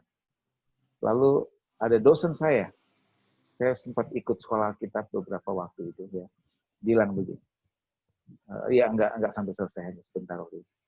Jangan doakan orang kalau tidak berbahasa roh, kalau belum bahasa roh. Saya belum berbahasa roh waktu itu, barusan saja bertobat. Wah, saya khawatir sekali. Tetapi di hati saya bilang begini, kalau Tuhan sudah pertemukan, kalau Tuhan sudah bawa kamu dalam sebuah pelayanan, artinya Tuhan sudah mempercayakan itu buat kamu. Berdoa buat dia. Doakan dia. Belas kasihan harus muncul dalam dirimu. Saya menangis kan lihat dia itu begitu tersiksa. Doain dalam nama Yesus. Itu tiba-tiba suasana yang kacau hilang. Lalu dia bisa tidur dengan nyenyak dari 1 minggu nggak bisa tidur. Batu-batu yang biasa keluar itu aneh memang itu bisa berhenti. Saya dengar kabar langsung besokannya, seminggu kemudian ya 1, 2, 3 hari kan saya pantau, seminggu dia sembuh. Jadi saya semakin percaya bahwa Yesus itu dahsyat. Yang kedua, di dalam diri kita ada Roh Kudus. Sejak kita percaya Yesus. Lalu musuh udah dikalahkan. Ya, jadi nanti kita akan lihat. Jadi gini, sebenarnya penyakit itu ada 3. Yang pertama sakit karena alamiah. Ya memang tubuh ini bisa sakit ya. Kalau misalkan kena paku, tergores, atau mungkin kena bakteri dan sebagainya. Yang kedua, ternyata orang bisa sakit itu karena jiwanya sakit. Orang jiwa sakit itu bisa sakit. Tapi yang ketiga, orang sakit itu bisa karena roh jahat. Nah, yang menariknya saat kita usir roh jahatnya dalam nama Yesus keluar, penyakit itu bisa langsung hilang saat itu juga. Amin. Dan orang bisa terkagum-kagum. Saya bisa saksikan banyak itu. Jadi ini pekerjaan yang luar biasa. Kita masih ada beberapa pertanyaan. Bolehkah saya? Oh iya. Oh masih gitu ya? Oh saya pikir sudah ini ya. Oke. Iya. Saya khawatir nggak bisa sampaikan ini. 8 menit, saya coba akan menanyakan lah. Oke, berkaitan dengan budaya. Sebagai contoh, tukang rias itu kadang harus pakai ramal-ramal atau puasa dan lain-lain. Terus berkaitan dengan siraman gitu-gitu. Apa itu termasuk okultisme atau terus kalau yang sudah gitu termasuk orang percaya apa perlu didoakan? Mari silakan Bapak-bapak. Siapa yang mau jawab, saya atau Pak Trenggono? Monggo, Pak Ferry. Oh iya. Pak Ferry. Oke. Begini, saya pikir ya, yang bermuatan itu harus dijauhin gitu. Tapi kalau itu tidak ada muatan sama sekali, ya, saya pikir itu sebuah kebudayaan yang bagus. Sekali lagi, kebudayaan tidak semuanya buruk. Kebudayaan yang bagus. Tapi kalau itu ada nilai, dibuat ada apa namanya sangat-sangat berhubungan dengan roh jahat, itu kita harus tidak lakukan. Ya. Misalkan ya gini, siraman mandi pakai bunga, misalkan ya. Itu bunga banyak orang kalau dimodernkan sari-sari bunga itu bagus untuk kulit. Tapi kalau sudah ada upacaranya, pembacaan doa-doanya, dan sebagainya, ini lain, ini udah lain, ini nilai-nilainya lain. Nggak bisa. Kita harus menolak. Ya kalau yang sudah terlanjur praktek, perlu didoakan? Itu perlu. Oh iya, ini saya mau sampaikan. Aduh, saya hampir lupa. Ini penting. saya kan contoh, saya ngadain KKR di Purwokerto. Ketika saya ditaruh Tuhan, hati saya ditaruh Tuhan begini. Sekali lagi perasaan, karena impresi bisa salah. Tapi saya merasa ini yakin dari Tuhan. Saya bilang, di sini ada orang yang sakit kepala terus-menerus. Saya minta angkat tangan. Migrain, terus-menerus, sakit sekali. Oh, yang angkat tangan banyak banget, saya kaget. Ya kan? Tapi ada yang spesial di sini. Saya selalu doakan, ada yang spesial. Ada 1 atau 2 ibu. Ya kan? Ini spesial banget. Lalu ketika saya datang ke satu orang, saya langsung bilang, Ibu, dia bilang begini, ibu itu langsung bilang begini, Pak, saya sudah mengampuni, saya sudah beresin semuanya. Tapi kok saya masih sakit ya, Pak? Sakit kepalanya kayak begini. Nggak normal. Oke? Nah, saya karena dalam pelayanan, saya udah nggak bicara tentang medis lagi. Kita bicara tentang kuasa Tuhan. Ya. Saya bilang sama ibu, ibu pernah ngusir setan yang ada dalam diri ibu nggak? Belum pernah. Hanya didoakan sakitnya disembuhkan aja. Hanya pemberesan aja, pemberesan dan didoakan sakit. Jadi belum pernah ngusir setan. Artinya begini, setan yang masuk karena luka hati. Setan yang masuk karena okultisme yang aku pernah terlibat di dalamnya. Belum pernah ngusir, belum pernah. Kita usir sekarang. Nah, setan itu tahu. Tadi saya bilang, dia tahu hukum, dia tahu secara legal. Kalau nggak diusir, setan nggak akan pergi. Penjajah kalau nggak diusir, dia akan tetap di sini, gimana pun caranya. Nah, makanya harus diusir. Jadi, oke, kita usir sekarang. Diusir dalam nama Yesus, keluar. Ya kan? Selesai. Dia nggak ada manifestasi apapun, cuma merasa lega aja. Kok lega sih? Nah, dia tuh gini, dia tuh migrain. Sakitnya luar biasa. Itu kalau udah sakit bisa 2 hari. Setelah 2 hari ini, itu nanti langsung sakit lagi. Baru mau sembuh, sakit lagi. Bisa 3 hari. Jadi hampir terus menerus. Dan itu selama 2 tahun. Itu bukan pengalaman yang baik. Gitu. Satu sangat buruk. Nah setelah didoakan, saya langsung cek kan. Oh, besok minggunya saya khotbah di salah satu rekan. Ternyata ibu itu adalah jemaatnya. Ibu gimana kabarnya? Pak, saya sudah sehat. Oke Bu, bagus. Tapi nanti kita coba untuk minggu depan. Nanti saya akan hubungi kabarnya. 3 hari saya penasaran. Gimana Bu? Sudah nggak sakit Pak. Seminggu, gimana Bu? Sebulan, 2 bulan, sudah sehat Pak. Saya bilang Ibu sudah disembuhkan. Nah, ingat, setan tuh harus diusir. Ada orang bilang gini, Allah yang penting nggak mengganggu. Yang bilang siapa? Ya, dia pasti mengganggu. Betul itu. Nggak mungkin. Jadi harus diusir. Gitu. Dan jangan izinkan celah ada masuk dalam dirinya. Contoh salah satu celah tadi ya kan, jangan ada. Nah, ya, saya pikir itu penting banget. Gitu. Cara ngusirnya gimana? Ya kayak ngusir ayam gitu loh, yang mau masuk atau di dalam rumah, keluar, hus, keok, keok gitu.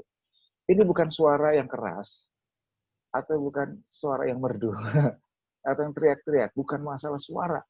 Setan bisa suara lebih keras dari kita.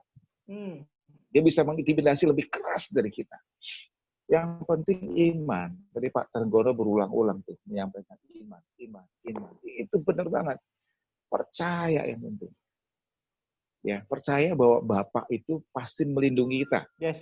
Kalau kita punya Bapak yang tahu bagaimana dia melindungi, nah itu salah satu contoh. Kita nggak akan dibiarkan untuk jatuh, nggak akan dibiarkan celaka. Kalau perlu Bapaknya yang celaka. Ya kan? Jadi aman banget. Ya. Aman. Sejatinya yang penting, setan tahu strategi kita ketika kita mau ngusir apa enggak ya? Dia sangat tahu. Dari gelagat kita juga udah tahu nih orang penakut. Ya kan? Dia udah tahu nih orang nggak mau ngusir. Pasti tahu. Tahu. Tapi meskipun kita takut, kita ngusir nggak apa-apa. Ya kan? Jadi intinya bahwa kita ngusir, kita punya hak itu. Jangan khawatir. Perlindungan Tuhan itu sangat sempurna. Udah sangat sempurna deh. Nanti serangan balik gimana? Aduh. Gini ya, kalau ada anak saya itu diperlakukan oleh tetangga saya akan lawan tetangga saya. Saya nggak akan biarkan anak saya itu diganggu. Benar. Kalau sampai diizinkan, itu ada dalam kekuasaan Tuhan. Jadi nggak mungkin, jangan khawatir. Nah itu buat saya lega. Itu ada ayatnya dalam 1 Yohanes pasal 5, ya kan? Si jahat tidak dapat menjamahnya. Itu kata-kata itu nggak pernah saya lupakan. Itu keren. Oke. Luar biasa. Saya beralih ke Pak Trenggono. Terakhir itu Pak, 2 pertanyaan bisa ditanggapi sekaligus. Saya kira untuk ini tadi luka batin itu yang paling berat untuk setiap orang untuk melepaskan. Ya. Yang tentang budaya ada tambahan? Ya, berkaitan tentang siraman budaya, dan itu memang kita saya nggak setuju itu. Karena mereka banyak menggunakan kadang-kadang doa-doa yang tidak pas. Seperti pakai dupa, pakai kembang mandi kembang didoakan. Itu saya nggak setuju kalau saya itu. Dan biasanya kalau saya anukan itu saya doa sendiri, kita doakan. Kemudian apa yang pada banyak orang yang mengalami seperti tadi yang disampaikan Pak Ferry, luka batin itu sulit sekali untuk dilepaskan. Sehingga menimbulkan sakit yang berkepanjangan. Dan ini tidak disadari. Ya. Sakit itu karena luka batin. Nah ini isinya harus pengampunan. Pengampunan bukan hanya di mulut. Biasanya hanya, oh ya sudah saya sudah mengampuni. Saya mengampuni. Bukan di mulut. Seperti tadi saya beri contoh hamba Tuhan tadi. Ya. Yang hanya khotbah aja bisa.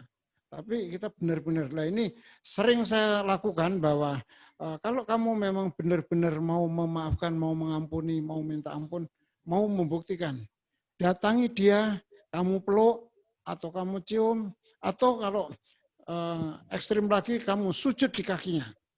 Wah ini pasti kalau dia enggak, pasti beruntak. Nah, itu menunjukkan bahwa dia hanya di mulut saja. Nah ini. Terus kita berikan contoh-contoh firman yang harus banyak bagaimana itu bisa terjadi ya. Saya kira itu. Ya. Pak Yusuf. Wah, ini topik yang seru. Kayaknya nanti harus kita sambung di okultisme 2. Boleh. Karena waktunya pendek sekali. Pak Yusuf ini waktunya paling tidak 3 jam Pak Yusuf. Wow. Ini kalau cuma 1,5 jam nggak bisa. Pak Yusuf, Bapak pembicara nanti bulan depan saya jadwalkan lagi. Boleh. Siap. Emang pelayanan pelepasan itu ada hubungan dengan pelayanan pemulihan, pertobatan, gitu. Mungkin ada spesifiknya itu mungkin lebih tajam lagi nanti kita bahasnya. Betul. Ya. Kami banyak ini. Ya. Keluarga-keluarga yang kami layani yang mengalami hal itu kira-kira 3 minggu yang lalu juga gitu. Pelepasan, begitu sudah pelepasan, pengampunan, dipulihkan keluarganya. Anaknya mengasihi ibunya, suaminya juga. Nah, luar biasa. Biasanya makin diberkati biasanya ya. Iya. Wah. Yang terlilit yang banyak Tuhan juga membereskan. Itu luar biasa. Betul terjadi itu. Terakhir, betul-betul terakhir, closing statement, pesan terakhir, singkat aja, 1-2 kalimat dari para pembicara buat semua kami dan yang menyaksikan di YouTube maupun Facebook. Silakan. Oke, jangan pernah membuka celah untuk mengundang iblis. Kalau mau mengampuni, mengampunilah dengan segenap hati. Jangan hanya di mulut. Saya kira itu aja. Terima kasih. Pastor Ferry. Ya. Oke. 2 kalimat terakhir. Saya mau sampaikan begini. Pelayanan pelepasan itu mudah. Ya. Wow. Karena Tuhan telah memberikan kepadamu Roh Kudus, kuasa. Yang kedua, karena mau dilepaskan. Udah itu aja kuncinya. Nanti lihat ketika engkau berdoa, mujizat terjadi, kesembuhan terjadi, orang dipulihkan, usahanya jadi maju, ya kan, rumah tangga jadi aman, sakit disembuhkan. Nanti kita akan lihat dengan kesaksian ini. Ingat, pelayanan pelepasan mudah. Karena ada Roh Kudus dalam dirimu, dan karena ada kemauan. Artinya mau untuk bertobat dari orang yang didoakan. Amen? Ya, amin. Yes. Ini atas nama bangsa Indonesia kami mengucapkan terima kasih buat Bapak Pendeta Trenggono dan Bapak Pendeta Ferry Komaling. Jangan kapok, bulan depan saya jadwalin lagi. Ada banyak pertanyaan yang belum terjawab ini malam ini. Iya. Terus sekali lagi juga terima kasih buat para peserta. Ada Pak Dibio, ada Bro Yeskiel Redra, ada Adi Chan, ada Bapak Petrus Haryono, dan semua, Bapak Ruben dan Ibu Ripka, ada Bro John Kurniawan, ada semua, Velia Limbong, Yulika, Melia, dan semua, dan yang ada di Facebook. Terima kasih buat atensinya. Kita akan mengakhiri acara kita malam hari ini. Bapak Petrus Haryono boleh menutup dalam doa, Pak. Ya Pak. Silakan, mari. Luar biasa, menyenangkan. Mari kita berdoa bersama-sama. Bapak Surgawi, kami sungguh mengucap syukur untuk acara yang luar biasa yang Kau izinkan untuk kami bersama-sama boleh belajar. Terus taruh dalam kehidupan kami semangat untuk boleh melayani pekerjaan Tuhan. Kami percaya Roh-Mu senantiasa memenuhi kehidupan kami. Kami mempercaya firman-Mu bahwa roh yang ada dalam hidup kami lebih daripada roh yang ada di dalam dunia ini. Berkati hamba-hamba-Mu, Pastor Ferry, Pastor Trenggono, kami bawa ke dalam tangan Tuhan. Amen. Supaya mereka boleh menjadi berkat yang besar di lain waktu. Terima kasih ya Tuhan, sebentar kami mau beristirahat, kasih setia Tuhan limpah dalam hidup kami. Dalam nama Tuhan Yesus kami berdoa dan kami mengucap syukur. Mari semua kita berkata, amin. Terima kasih. Hari Senin kami Sangkakala juga ada webinar bertema teologi buat siapa dan untuk apa. Ada banyak dokter-dokter yang akan jadi berkat dari berbagai sekolah di Indonesia. Ada yang akan jadi berkat buat kita hari Senin pukul 7 malam juga. Hari Kamis juga kita akan ada bertemakan Next Gen. Gimana kita melayani Next Gen, menyiapkan generasi berikutnya. Dan bulan depan saya akan nagih janji ke Pastor Ferry dan Pastor Trenggono untuk continue di Okultisme 2. Siap. Siap. Terima kasih Ibu Bapak semua. Hormat kami dari Salatiga. Salam hangat buat Anda semua. Sampai jumpa di lain kesempatan. Tuhan memberkati. Salam untuk Lampung itu. Salam untuk Lampung. Oh iya, salam foto dulu Bapak Ibu. Oh, oke, kita foto dulu. Mas Wardi, terima kasih sudah diingetin. Ya, Bapak Ibu bisa semua aktifin videonya. Kita akan foto bersama-sama untuk mengakhiri acara pada malam hari ini. Ya, ada Pak Jamin Tanhidi. Terima kasih sudah join. Aldi, Katrin, dan lain-lain. Sama-sama, Pak Yusuf. Ya, Pak. Terima kasih sudah join. Saya hitung sampai 3 ya, Bapak Ibu semua. Oke. 1, 2, 3. Ya, terima kasih semuanya. Oke, sampai jumpa lain kesempatan. Pak Ferry, Pak Trenggono, terima kasih banyak. Terima kasih, Tuhan memberkati. Mari Pak. Pak Trenggono, terima kasih, Tuhan berkati Pak Ferry. Lagi. Wah.